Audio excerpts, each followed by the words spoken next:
I never expected to be the kind of guy who gets blindsided by his own family, but looking back, I probably should have seen it coming. My name's Alex. I'm 28 years old. I work in tech. Nothing fancy, but it pays the bills and lets me take my girlfriend out without checking the bank app every time we order dessert. I've always been the low-maintenance one in my family, the easy kid, as my mom used to put it. The one who didn't cause drama, didn't ask for much, didn't need rescuing or special treatment. That role used to feel like a compliment.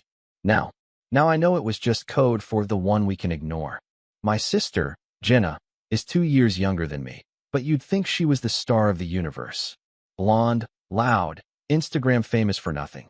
One of those people who makes every family gathering revolve around her latest brand collaboration or how her boyfriend-turned-fiancé Tyler just totally vibes with their couples therapist. Yeah, couples therapy before the wedding. Red flags? A parade of them. But try telling that to my parents. They treat Jenna like royalty. Everything she touches gets framed and hung on the fridge. Meanwhile, I once got promoted at work and my mom thought I was finally moving up from that app thing I do. Despite all that, I've kept my distance without burning bridges. I show up for the big stuff.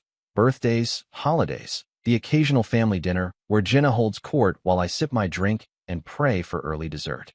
It's not that I hate her. I just don't trust her. There's a difference. Jenna's the kind of person who gives you a gift with one hand and a camera in the other so she can post your reaction on TikTok. Everything's a performance, including family. A few months ago, she got engaged to Tyler during a wine tasting trip in Napa that she made sure we all knew about via her 24/7 Instagram story. I found out through a group text that included a champagne emoji, a boomerang of the ring, and the caption, "He finally put a ring on it." Hashtag wifey vibes, hashtag Ty and Jen forever. My mom followed up with a personal text a day later that said, "Aren't you so happy for your sister?" No question mark. Just an expectation. Of course I said congrats. Of course I double-tapped the ring photo. Of course I RSVP'd yes to the engagement dinner, even though I already knew it was going to be some over-the-top event with mason jar centerpieces and forced speeches. My girlfriend, Emily, was the one who pushed me to go. She's thoughtful like that. Quiet, kind, but sharp as a tack. She sees things. Sometimes before I do. It's just one night, she said while we were brushing our teeth the morning of. You show your face, smile for the photos, and then we go get ice cream after. That's the kind of partner she is. She makes everything feel manageable, even when my family's being, well, themselves. The dinner was at this rooftop venue downtown. One of those trendy places where they hang Edison bulbs over everything and serve $25 cocktails with flower petals floating on top. The kind of place Jenna would have tagged months in advance to manifest her vision board. We showed up 5 minutes early, because that's how Emily rolls, and the moment we stepped into the reception area, I felt it. That shift. Like walking into a party where the music skips just long enough for you to realize you weren't actually invited. There was a long white table near the back, dressed up with candles and little gold place cards in Jenna's loopy handwriting. Each card had a name in cursive, Mom, Dad, Uncle Mark, Aunt Linda, even some names I didn't recognize. Tyler's side, I guessed. I scanned the row once. Then again. Emily looked too. Nothing. No card for us, she asked, gently, like maybe we just missed it. I gave her a tight-lipped smile and tried not to let the heat rise to my face. I knew how this would look. The quiet brother making a scene over a name tag. I glanced around and caught Jenna walking toward us, arm linked with Tyler's, her other hand holding a glass of something fizzy and pink. Her dress was sparkly, her heels too high for anyone but her, and she looked like she was floating above the rest of us mortals. "Alex," she said, like she was surprised to see me. Then she laughed. "Didn't think you'd actually show up." I forced a smile. "Why wouldn't I?" She shrugged, tossing her hair back. "You're always so busy with your little computer job. Plus, you're not really the dinner party type." Then she turned to Emily and gave her that fake hug people do when they're worried about getting makeup on their dress. "You look so cute. Love the dress." Zara. Emily just smiled, calm as ever. "Thanks." "Yeah." Jenna waved her drink vaguely in the direction of the bar. "There's some open seating over there. It's more casual, but you can totally hang there. Dinner should be starting soon." And just like that, she flitted off. Like she hadn't just told me, her own brother, that there wasn't a seat for me at her engagement dinner.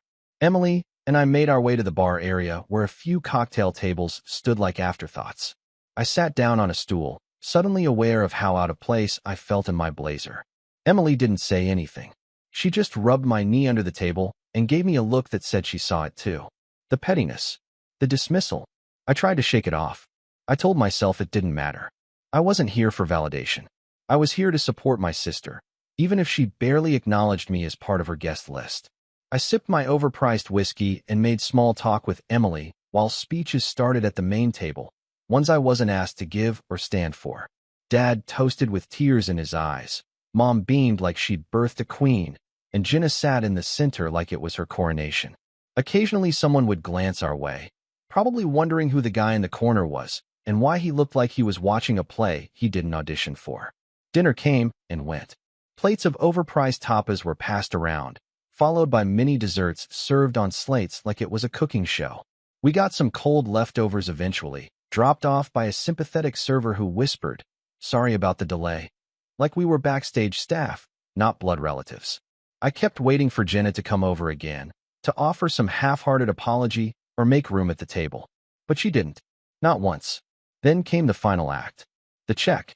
A waiter in a black apron walked toward our table, holding a small leather folder. He paused in front of me with a polite smile. "Sir, the bill," he said, handing it to me like it was a given. I blinked. "I'm sorry." He hesitated. "The hostess said you'd be handling it." Before I could respond, Emily leaned forward, her voice soft but cutting. "We're not even on the guest list," she said with a smile. "Try the bride." And in that moment, the waiter's eyes flicked from me to her and back again, registering the absurdity of it all. He gave a quick nod and walked away, leaving me stunned, my hand still hovering where the check had been. I looked at Emily. She just raised her eyebrows and took another sip of her drink. And that's when something in me shifted. Something quiet, but final. It wasn't about the money. It was never about the money. It was about being invisible in a room full of people who were supposed to see me. About being used as a prop in a party I was never really welcome at. About realizing that sometimes family stops being a place you belong and starts being a stage you're expected to clap for. I didn't say anything to Jenna that night, but I started making plans. You could say that's when the revenge really began. The next morning, I woke up with that hollow feeling you get after a long night of pretending nothing bothered you. Emily and I had gone out for pancakes after the dinner, a quiet rebellion against a night that made us both feel like extras in someone else's movie. She didn't say much at first, just kept squeezing my hand across the table while I picked at my food. But somewhere between the second cup of coffee and the syrup hitting the plate, she finally said it. "You know this isn't normal, right?" I looked up. "What isn't?" "The way they treat you." I wanted to argue. I wanted to tell her that families are weird and complicated and that Jenna is just being Jenna, that it wasn't personal, that I didn't care. But the words got stuck in my throat because, for once, I couldn't lie to myself. I did care. It was personal. And deep down, I'd known for years that I was always going to be the placeholder in my own family, the one they could forget about without consequence.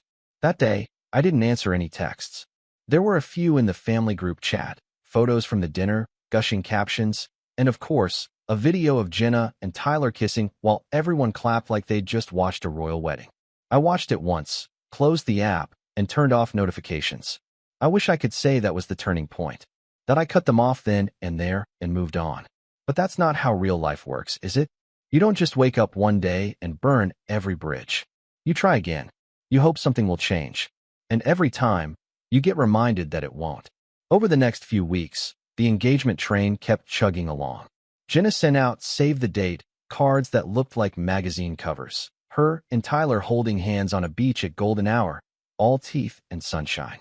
Mine came 2 weeks late, bent at the corner like it had been tossed around a mail truck.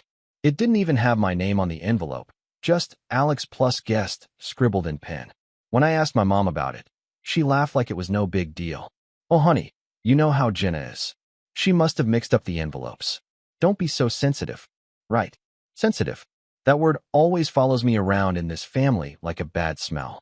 Jenna can throw tantrums in restaurants, guilt-trip our parents into paying her rent for 6 months, and post passive-aggressive quotes about cutting out toxic people when someone disagrees with her, but I'm the sensitive one. I kept my distance after that. Still replied to texts when necessary, still sent a birthday gift when Dad turned 60, still showed up to my niece's piano recital because I promised her I would. But I stopped engaging in the family fantasy. No more pretending I was part of the inner circle. No more asking for a seat at a table where I was clearly just the backup chair. Emily, bless her, never pushed. She just watched. Watched me grit my teeth through awkward phone calls. Watched my face go tight when my mom bragged about Jenna's influencer success while calling my job tech stuff. Watched me slowly pull away without making a scene. She knew better than anyone that I wasn't ready yet. Not for what I was really feeling. Then came the bridal shower. This was supposed to be girls only, but Jenna wanted a modern co-ed twist, which meant dragging the men in for photo ops and gift unwrapping. Emily was invited, of course, sent a special box in the mail with gold tissue paper and a bride squad candle. Mine was an afterthought again. A text from Jenna. Hey, you can come to the shower if you want. Bring something cute for the registry. I didn't want to go. Emily knew it. But again, she gently nudged me. You'll feel better if you're the bigger person, she said. Just once more. So we went. The shower was held at a vineyard Jenna had collabed with. Apparently, they were giving her a discount in exchange for her posting about it. When we arrived, there were framed signs with hashtags like hashtag Jen gets her tie and a Polaroid station where guests could write messages to the couple. It felt more like a marketing event than a family celebration. I kept to myself, sipping bad sangria and nodding through small talk with Tyler's friends. Emily was roped into a bride tribe trivia game while I stood in a corner, watching Jenna open presents like she was unboxing luxury hauls on YouTube. That's when I overheard it. I hadn't meant to eavesdrop. But Jenna's voice carries, especially when she's trying to impress. She was talking to one of her bridesmaids, laughing loudly over a stack of gift bags. Alex is so awkward, she said, not even bothering to lower her voice. He's like a background character in his own life. I seriously didn't think he'd show up again. Emily must have dragged him. The bridesmaid giggled. He's cute though. Quiet cute. Jenna scoffed. Please. He's like Target brand Tyler. I froze. Something in me clenched so tightly I had to set down my drink. Emily returned a few minutes later, flushed from whatever game they'd played. One look at my face and her smile faded. What happened? Nothing, I said. Let's go. I didn't explain it in the car. Not then. I needed time to process how angry I was. Not just at Jenna, but at myself. For showing up. Again. For letting them do it. Again. For letting my own sister reduce me to a punchline in front of strangers. That night, I finally told Emily everything. Every moment I'd buried, every slight I'd shrugged off, every time I played the easy brother so they wouldn't think I was too emotional. She listened, really listened, and when I was done, she said the one thing I needed to hear. You don't have to keep letting them hurt you just because they share your last name. I didn't sleep much that night. My head was too full. Something was building. A weight I'd been carrying my whole life was finally shifting. I wasn't just angry anymore. I was done. But life has a way of pushing you even further, just when you think you've hit your limit. The next weekend, I got a call from my mom. Not unusual, but the tone was different. Hesitant. Like she was trying to ease into something. Sweetheart, she started. Jenna had a little idea, and I told her I'd run it by you first. I braced myself. Okay. She was thinking, for the wedding, it might be nice if you helped out with some of the costs. I blinked. Costs? You know, just a bit of support.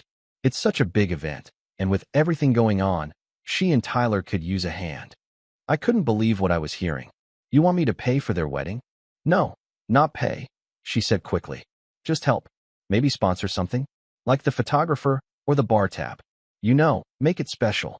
I stared at the ceiling, trying to keep my voice level. Mom, I wasn't even on the guest list at the engagement dinner. Jenna didn't save me a seat.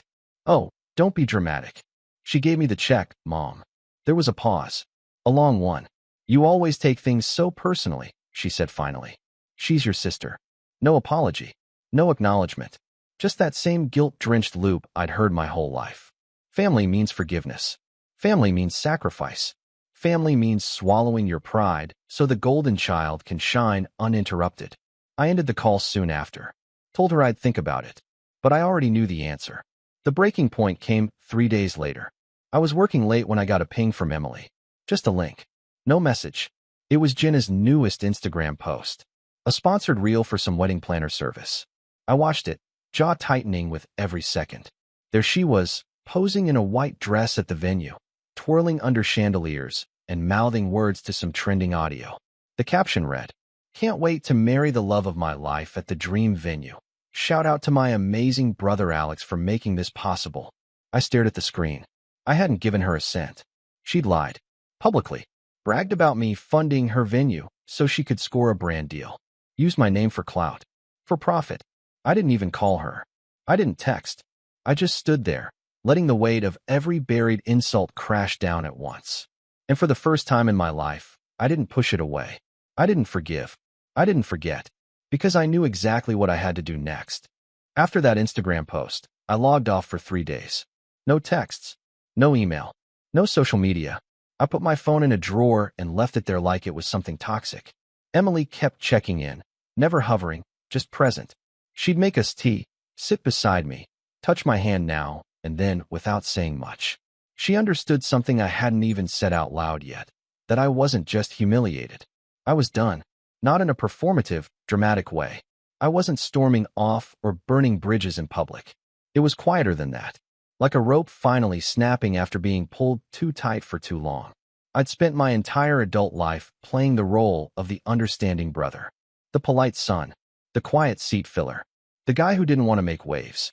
But now I was sinking. And the strangest part? I didn't want anyone from my family to pull me out. When I finally picked my phone back up, I had 17 missed calls. 9 were from my mom, 4 from my dad. The rest were from random numbers, probably Jenna's friends, or people trying to clarify the venue funding lie before it spiraled further. There were group chat messages too, screenshots of Jenna's post, people tagging me, some even thanking me.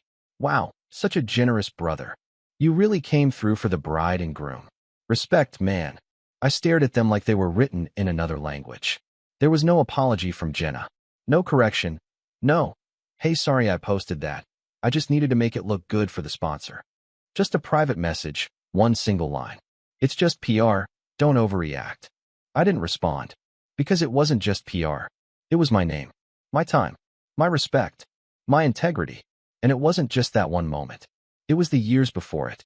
The Christmas when I gave her the laptop she needed for school, only to see her selling it online 2 weeks later. The Thanksgiving where she told her friends I was between jobs, even though I'd just been promoted. The birthday she skipped. The lies she told. The way she always managed to rewrite the script so she came out the star and I came out the supporting cast. Emily said something to me that night that stuck. You can't change who they are, but you can stop giving them the microphone. So I started with silence. No texts. No explanations. I removed myself from the group chat. I muted my sister's account. I even blocked a few of her friends who kept tagging me in wedding-related posts. And for a while, it was quiet. Uncomfortably quiet. It felt like exile at first, like I was punishing myself by stepping back. But over time, that silence started to feel like peace. I started doing something I hadn't done in years. I made time for myself. For real, uninterrupted time. No phone. No family drama. Just space. I'd wake up early and walk to the coffee shop with Emily, even if I wasn't working that day. I started reading again, stuff I'd been meaning to get to for years. I picked up a journal and started writing. Not just venting, but tracking. Goals. Habits. Boundaries. I didn't know where it would all lead, but I needed something to rebuild on. My work life improved first.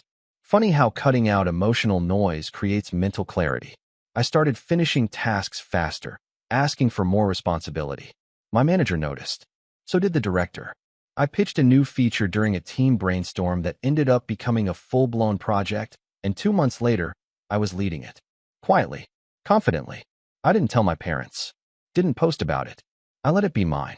Around the same time, Emily and I decided to take a weekend trip. Just the two of us. No checking phones. No sharing photos. We went upstate, stayed in this quiet cabin Airbnb with huge windows and nothing but trees and sky. We hiked, cooked meals together, talked about real stuff, life, dreams, what we wanted. Not what we were running from, but what we were building toward. That trip was when I realized how much I'd been shrinking to fit in places I'd already outgrown. I'd let my family define my worth for so long that I forgot I had permission to live outside their script. I wasn't the quiet brother. I wasn't the background character. I was someone who mattered, even if they never saw it. When we came back from that trip, something shifted. I stopped waiting for things to change. I started changing them myself. I created a separate email for all family correspondence. That way I could filter it and decide when I wanted to engage. I unlinked my work info from my personal socials. I even told Emily I wanted to move, just a little farther out of the city, to a place with more space. She lit up. We started looking at rentals the next week. Meanwhile, the wedding planning rolled on without me. No updates. No, hey, can you help with this?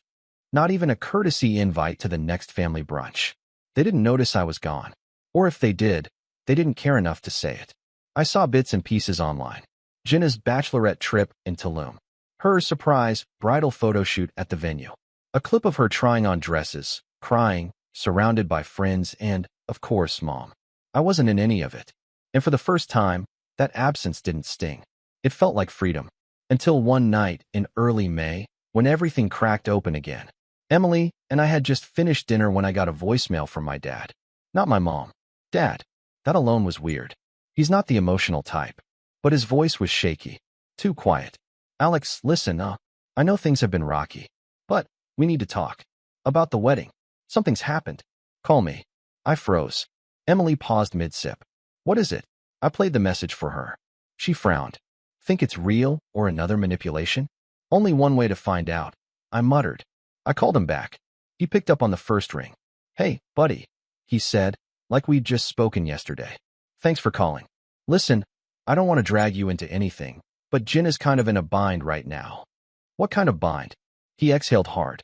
The venue fell through. I blinked. What? The contract was fake. Or, not fake, but not real either. She posted about it for a brand deal before actually booking it. They thought she was confirmed because she tagged them and sent some emails, but she never paid the deposit. Now they're booked solid and she has nowhere to hold the wedding. I didn't say anything. She's freaking out, he continued. Your mom's trying to calm her down, but it's bad. She's talking about postponing the whole thing. A pause. Then the real reason for the call. She thinks maybe you could help. You're organized. You work in that tech stuff. You could probably find a solution. Maybe talk to someone. We need to pull together right now, Alex. And there it was. The audacity. The entitlement. The same pattern, resurrected like clockwork. They cut me out. They ignored me. They let Jenna drag my name through the mud for a sponsorship. And now that her fantasy was crumbling, they suddenly remembered I existed. That I was dependable. That I didn't cause drama. That I could be used. Again, I didn't answer right away. Emily was watching me closely. She didn't say a word. She didn't need to. Because we both knew. They hadn't learned a thing. And maybe it was finally time to teach them. I didn't say no. Not right away. I think that's what caught my dad off guard. He expected me to shut him down the moment he asked me to help. Especially after what happened. And I probably would have, a few months ago. But I'd learned something over the past few weeks. Silence doesn't always mean surrender. Sometimes it's strategy.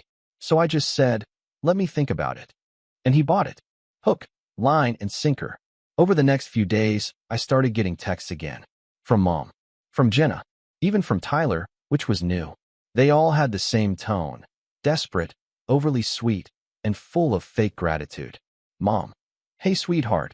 I know we've had our differences, but your sister really needs you. She's so stressed. Please think about it. Jenna. Hey, can we talk? I know things got messy, but you're still my big brother. I miss you. Tyler. Yo, man. Respect if you can help. Jenna's having a meltdown. She trusts you. It was like watching a group of people realize the bridge they burned was the only way back across the canyon, and suddenly trying to glue it back together with compliments and emojis. But I didn't respond. Not yet. Instead, I started researching. I pulled up every venue within a 200-mile radius that could possibly accommodate a wedding of Jenna's size in less than 3 months. Spoiler alert, there weren't many. Not ones with her standards, anyway. She wanted chandeliers and marble floors and arched windows for the photos. She wanted elegance, a fairy tale vibe, and a strong Instagram aesthetic. What she was facing now was more like a backyard potluck with folding chairs. That's when I realized something important. Jenna didn't care about getting married. She cared about looking married. About the event. The optics. The image. Her real wedding was already the one she'd curated online. Posts, hashtags, brand deals, partnerships. The ceremony itself? That was just the finale. The last episode in the Jenna show. If that didn't go perfectly, the whole thing fell apart. And that was my opportunity. So I made a call. There's this guy I know, Marcus, used to date Emily's best friend. He's one of those absurdly connected people who can get things done with a phone call and a smile. Wedding planner, venue manager, event fixer, something like that. We'd only met twice, but he remembered me. Alex, what's up, man? You finally proposing? I laughed. Not exactly.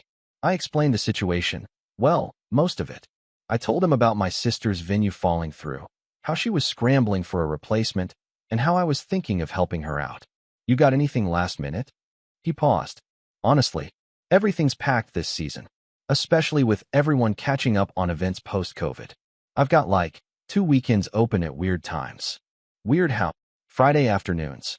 Or Sundays at noon. Not exactly prime time. I nodded. Any places that look good in pictures? Doesn't need to be functional. Just photogenic. He paused again, longer this time. I might have something. He told me about this spot about an hour outside the city. A massive, stunning estate-turned venue that hadn't officially opened yet. Still in renovations, but photogenic as hell. Ivy walls. Grand staircase. An old conservatory with glass ceilings. The owner was taking inquiries for future bookings, but they weren't accepting any for this season. No way she'll get it, Marcus said. But if you say she has it. I smiled. That's all I needed. Next, I called my cousin Jake. Jake's a photographer. Good one too. Does weddings, concerts, proposals, even some commercial gigs. He's also been ignored by our side of the family since he came out 5 years ago, Jenna especially.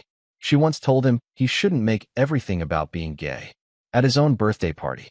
I hadn't talked to him in a while, but when I explained what I was doing, he laughed so hard I thought he was choking. You want me to help sabotage Jenna's wedding? Think of it as art direction. He was in. Emily helped too, of course. She didn't ask for details. She just saw the look in my eye and knew I wasn't out for petty revenge. This wasn't about humiliating Jenna for sport. It was about breaking the pattern. Finally flipping the script they'd written for me since we were kids. We spent hours planning, outlining the pieces, the timing, the contingencies. I made spreadsheets. I created burner email accounts. I reached out to vendors and ghost reserved things in Jenna's name. Enough to make her believe she had options, but not enough to actually secure anything. I fed her leads through fake referrals. I made mistakes in forwarding confirmation emails. And she ate it up. Once I finally replied to her text, she was all gratitude and humility. At least on the surface. You're seriously a lifesaver, Alex. I don't know why we ever stopped talking. That one almost made me laugh. She didn't miss me. She missed the utility I provided. The reliability. The thing she could count on when everything else got too chaotic. So I gave it to her. I found her the perfect venue. I sent her photos of the estate Marcus had shown me. Empty, pristine, untouched. I told her I had a connection that could squeeze her in. I even mocked up a fake reservation email and added a PDF that looked like an invoice, with just enough real-sounding jargon to pass as legitimate. She didn't ask questions. She posted it that night. Another reel. More hashtags. So grateful to my big brother Alex for saving the day. We got our dream venue after all. I watched it with Emily over dinner, sipping wine and letting the irony wash over me. She leaned in. You're scaring me. I smiled. Good. A week later, Jenna asked me if I could help with the photographer too. I said of course. Then I sent her Jake's portfolio, under a fake name. Told her he was new in the scene, but hungry and talented. She fell in love with his photos immediately. Said they were ethereal. Said he captured authentic magic. She had no idea it was the cousin she once uninvited from her birthday brunch because he might make grandma uncomfortable. He agreed to do it. No hesitation. The plan was coming together. Then came the final piece, the gift registry. Jenna had gone overboard with hers. Items she didn't need. Overpriced appliances, cash fund, links for a honeymoon in Bora Bora. Tyler even added a PS5 and some designer sneakers. She posted it in the family group chat with a cutesy message. In case you're feeling generous. My parents donated $2,000 to the honeymoon fund. Meanwhile, Emily and I created a second registry under Jenna's name. Same website. Same couple. But instead of luxury items, we filled it with stuff that looked normal at first glance, but got increasingly weird the deeper you scrolled. A gold-plated garlic press. A dog tuxedo, they don't have a dog. a $400 emotional support cactus, a set of matching adult-sized bibs, a personalized cutting board that said Tyler's Meat Zone. Then, at the very bottom, a framed photo of me. The caption read, "Because none of this would be possible without Alex." We set it to public and let it circulate. It took less than 48 hours for the posts to start trickling in. People confused, laughing, screenshots making the rounds. Jenna didn't notice right away. She was too busy posting stories of her dream cake tasting. But it was coming. The setup was almost complete. The pieces were all in motion. The venue that didn't exist, the photographer with a grudge, the registry that would slowly become a meme. All I had to do now was wait for the perfect moment, the day everything would fall apart. The wedding was scheduled for June 17th, a Saturday, the kind of warm, early summer day that Instagram brides dream of.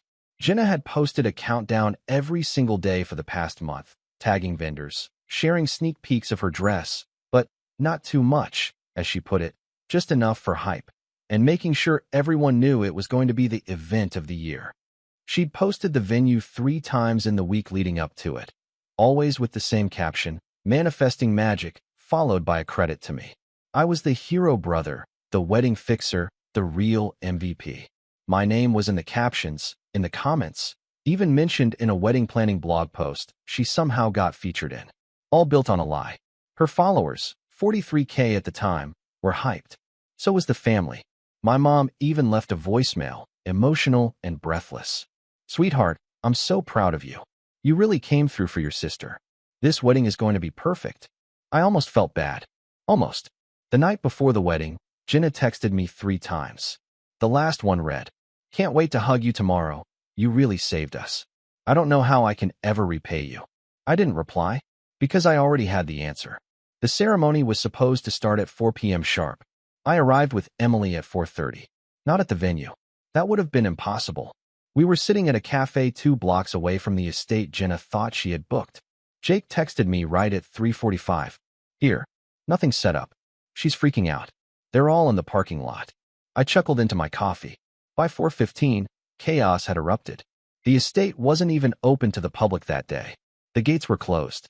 The owner, who knew nothing about Jenna or Tyler, had called security when an uninvited wedding party started wandering onto the lawn. I'd anticipated this. A week before, I'd sent an anonymous email to the venue manager from a dummy account, warning them of a rogue influencer who might try to use the grounds without permission. I attached screenshots of Jenna's posts claiming she had the space reserved. They weren't pleased. Security was waiting. At 4:18 p.m., Jenna posted a story, just a selfie with the caption, "Some venue drama, stay tuned LOL." Her tone was still light, performative, still hoping she could spin it. But things unraveled fast. Guests were calling. Vendors were late and confused. Tyler's groomsmen started sweating through their suits. Grandma was wheeled out of the sun and back into the air-conditioned van. The bridesmaids, all 5 of them, stood around holding fake bouquets meant for a ceremony that wasn't happening. And Jenna was panicking. At 4:32, she called me. I didn't answer.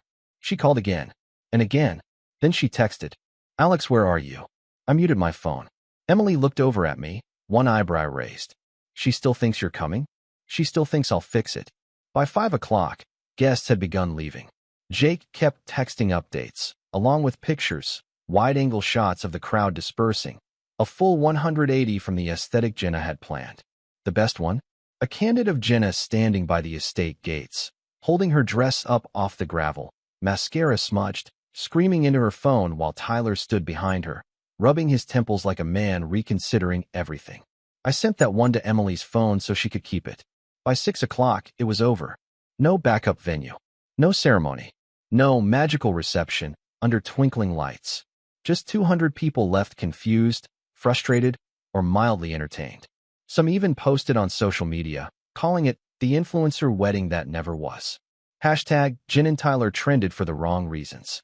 That night, she posted a black screen to her story with a single sentence. "Respect our privacy at this time." I laughed so hard I nearly cried. The fallout came quickly. Within 48 hours, several of Jenna's sponsors either dropped her or paused their collaborations. A few messaged her privately asking why they were tagged in a fake venue post. One of them, a wedding planning app, actually posted a statement. We were misled by inaccurate information provided by a client. We have ended the partnership effective immediately. Her follower count dropped by nearly 7,000 in a week. But that was just the surface. At home, the real damage was deeper. I knew I'd eventually get the call. It came from my mom. She wasn't yelling. She wasn't crying. She was disappointed. But not in Jenna. In me. I just don't understand how you could let it get this far, Alex, she said. You knew she was struggling. You knew how much this meant to her. I held the phone in silence for a few seconds. Then I asked, did she ever tell you the venue was fake? Well, no, but did she ever correct the lie about me paying for it? She hesitated. That wasn't the point. It was exactly the point. Another pause. Then, quietly, so you did sabotage it. I didn't respond. Not directly. But I said this. She's been lying for years. Stepping on people. Tearing them down. And you never stopped her. You encouraged it. You rewarded it. All I did was make sure the world saw what the rest of us already knew. There was silence on the other end. Then she hung up. Jenna tried to do damage control, of course. She put out a tearful video 2 days later. Sat on the edge of her couch, minimal makeup, soft lighting. She tried to cry through it, talked about being betrayed, targeted, and sabotaged by someone I trusted. She didn't say my name, but she didn't have to. The comments weren't kind. Girl, you faked your own wedding. Influencers are getting out of control. Sounds like karma to me. I never posted anything. Never commented. Never corrected the narrative. I didn't need to. The truth had already spread far enough. A week later, I got a letter in the mail.